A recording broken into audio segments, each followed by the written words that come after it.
Fala galera, beleza? Bem-vindos ao canal O Gerador de Riqueza, Felipe por aqui. Eu espero que todos estejam muito bem nessa terça-feira, dia 8 de abril. E abril, né, vai se mostrando um mês de muitas oportunidades. Claro que tem muita água para rolar debaixo dessa ponte, em meio a tudo que está acontecendo, né, no mercado global.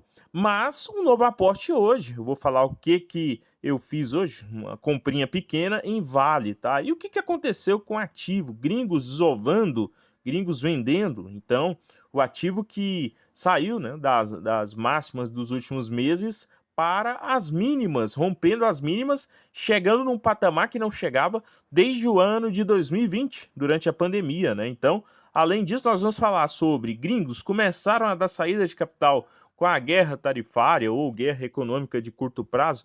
É sobre isso que iremos falar no decorrer desse vídeo.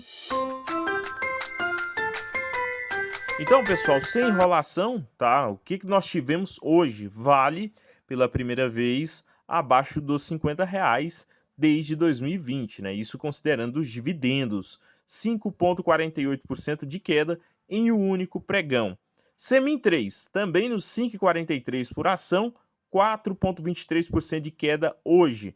Mais cedo eu trouxe um vídeo aqui no canal falando sobre a Petro Recôncavo, tá? RSV3, e eu dei o meu preço de entrada, que seria entre 10 a 12. E pelo jeito, o ativo, a tendência é chegar rápido nesse preço, tá? Pelo menos a tendência de curto prazo é essa. 2% de queda hoje, 13,75 foi o fechamento, e ainda estou de olho também na Petrobras e na Prio. São ativos do segmento de commodities, né? Petróleo também, que saiu dos $80 para os $60, saindo aí dessa casa e entregando fortes quedas, tá? BB Seguros e Car Seguridade. Eu vou demonstrar aqui que em meio a tantas quedas, né, ativos do segmento de seguros vão se sobressaindo, tá? Pelo menos no curto prazo, seja pela uma taxa de alta na Selic, né, seja também pela perenidade desses negócios se provando, tá? BB Seguros 40 e 45, 0,95 de alta, mesmo que ontem fechou em queda. Car Seguridade nos 15 e 13, 2,58% de alta. E Gerdau, né? Gerdau Global 4, Gerdau Holding, também perdeu os R$8 rapidamente, 7,82, 2,37. São ativos aí que eu estou acompanhando assim mais de perto. Claro, tem Banco do Brasil, tem a própria Transmissão Paulista e ISA Brasil, são ativos de qualidade que vem apanhando todo ativo hoje da renda variável, não só brasileira, mas global, tem apanhado, né? Então faz parte, tá? Vamos começar tentando entender o que aconteceu com a Vale. É importante lembrar que a última vez que a Vale negociou abaixo dos R$50 foi no período da pandemia. Então, estaria o mercado hoje precificando que o cenário é parecido lá com a pandemia de 2020 ou com a crise de 2008, tudo isso hoje foi discutido, tá? Lá em 2020, em março, 13 de março de 2020, no auge, né, início da pandemia, Vale chegou a negociar nos R$ 42,90. Claro que tem o efeito da inflação, né? Esse valor não seria esse valor hoje.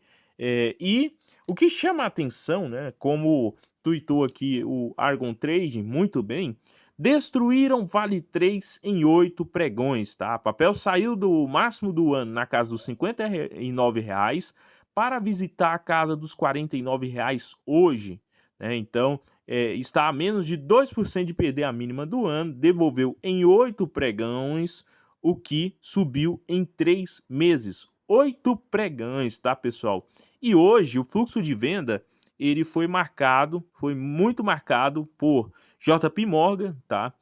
Morgan Stanley, Goldman Sachs e bancos estrangeiros no geral vendendo Vale, tá? Então esse é o entendimento. Ontem Itaú BBA ele tinha soltado um relatório dizendo que, né, o minério de ferro não ficou isento do esquema tarifário dos Estados Unidos, contudo a demanda dos Estados Unidos, né, conduzida pelo minério de ferro, em relação ao Brasil, é menos de 1% do total. Então eles acreditavam que só esse fator já salvaria a Vale aí de ser, né, tão impactada pelo tarifaço americano.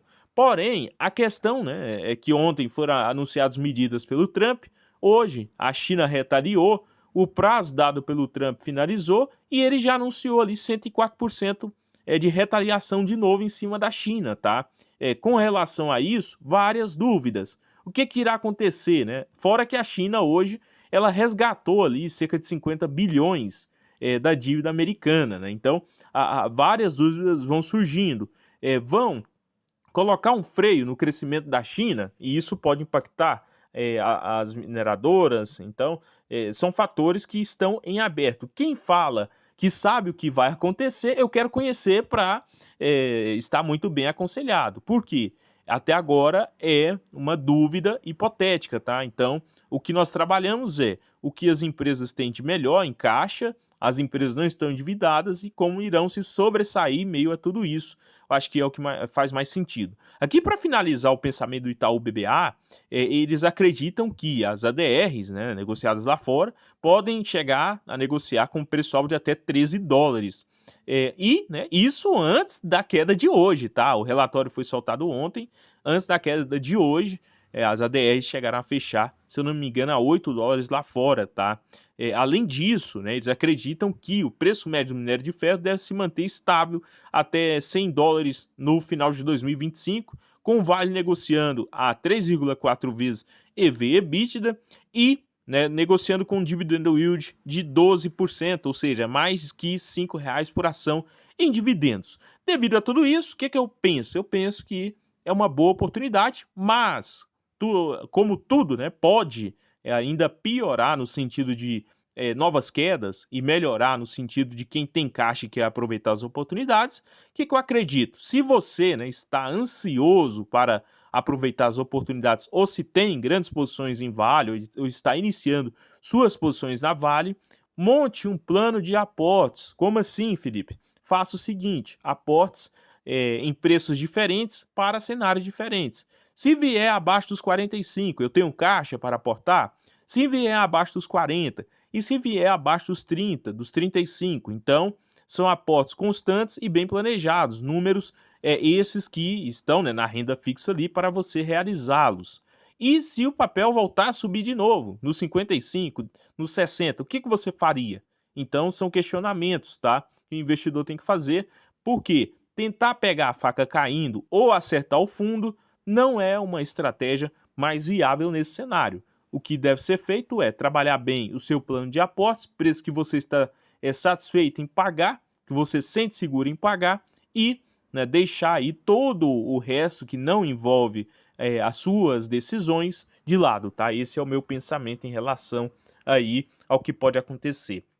Aqui, né, também nós temos dados do capital estrangeiro, né, capital externo na Bolsa. Dia 4 de abril de 2025, houve a saída de 1,9 bilhão, quase 2 bilhões de saída, porém o acumulado do ano, né, até o último dado aí da B3, 3,6 bilhões no ano, positivo em 7 bilhões, tá? Então, aí para o ano de 2025. Então há uma certa saída de capital, até porque a necessidade deles recomprarem, né? Aqui o Brasil, por mais que se está barato ou não, nessa hora, salve-se quem puder primeiro, tá? Agora, sobre aquela questão do Banco Master, que chama a atenção, o Galípolo, presidente do Banco Central, se reuniu com, aliás, irá se reunir com os presidentes dos bancos de capital listado, né, ou os bancões, tá? Para discutir aí sobre a solidez do FGC e também essa compra, tá? Vamos acompanhando em como que tudo isso se dará e quais os riscos, né, dessa compra ou vantagens, tá? Por parte do BRB no Master. Uma outra notícia que passou batido por meio aí, né, de noticiários internacionais, aqui passou batido, é a CPFL Energia, CPFE, que 3, né, que pode se beneficiar aí de uma decisão da ANEEL, 3,3% é a questão, né, dela poder embolsar até 4,6 bilhões de reais com, né, aí a entrada de propostas, né, no qual você teria a revisão tarifária anual, tá? Então, aí para a CPFL Energia é um volume muito interessante que daria quase 10% do valor de mercado da companhia e aquela expectativa de dividendos extraordinários, tá? Então, pessoal, esse é o tema do vídeo de hoje, aqui os temas tratados. Em relação ao número, né, de ações compradas, uma dezeninha aí de Vale, tá? Claro que eu quero comprar mais, mas eu vou trazer aqui no resumo semanal ou no canal secundário os aportes realizados. Hoje aqui eu trouxe mais o tentativa de entendimento sobre o que aconteceu com o ativo e também com o mercado no geral. Antes de finalizar, é importante falar para você, investidor, uma dica aqui é não deixar a sua declaração para o último minuto ou para o último dia, tá? Já entre em contato aqui com o Roberto, é um especialista da minha confiança, mais de 2 décadas lidando apenas com isso. Link na descrição do vídeo, tá? O vídeo não representa uma recomendação de compra ou venda de ativos. Se você é novo no canal, sugiro a inscrição, que você compartilhe e curta e comente também quais os seus apostas que você está realizando. Próximo vídeo do canal será sobre a Petrobras, qual que é o meu preço de entrada, como que eu vejo tudo isso, a questão da margem equatorial e se é um ativo, né, que pode se sobressair em meio a tantas oscilações. No mais, bons apostas a todos vocês e até o próximo.